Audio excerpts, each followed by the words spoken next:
Alright, so this activity is called mouse shapes. To do this activity, you'll need your outlines of the different shapes that we have in this booklet here.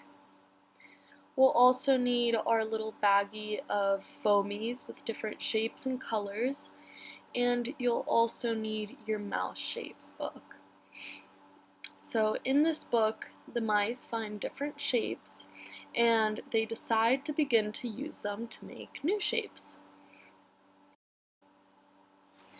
Here we have all of the different shapes that they use, and they realize that if they put a triangle on top of a square, it looks like a house.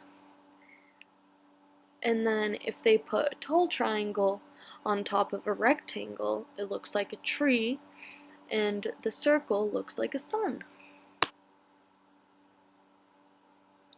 The mice just start to have fun making all sorts of different shapes out of the triangles and the circles and the squares. So here you can identify the different shapes, like the triangles for the ears, the circles for the eyes, different triangles for the teeth, and such. So for this activity, we're going to be using the different foamies to try and make these more complicated shapes. So the first thing I would recommend for you guys to do is to take your foamies out of the bag and sort them by shape. You can sort them by color, but I would recommend sorting them by shape because that's what you're going to use to make the more complicated shapes. Here I'm putting the squares with all of the squares, rectangles with all of the rectangles, triangles with all of the triangles, and circles with all of the circles. And here I'm going to look for what shape fits the outline on the top of this house, and that shape would be the large triangle. And I'm going to take it and place it on top of there.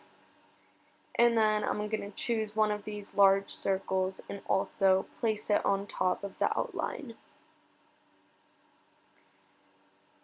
Next we have a little rectangle that I'm going to place here for the door, and now we have a house. So next I'm going to be using this tall, skinny triangle over here that looks like it fits on top of this tree-shaped figure. And then I'm going to take a small rectangle and use it for the trunk. And then, just like in the book, I'm going to be using a circle and put it in the sky so that it looks like a sun. And in this booklet, when you flip through it, you can see that there's many different shapes that you can make, and you can also make up your own. I would love to see what you guys come up with your kids. You can get really original with this activity, and you can also go through the booklet and practice naming the different simple shapes with your child and try to remember what they're called.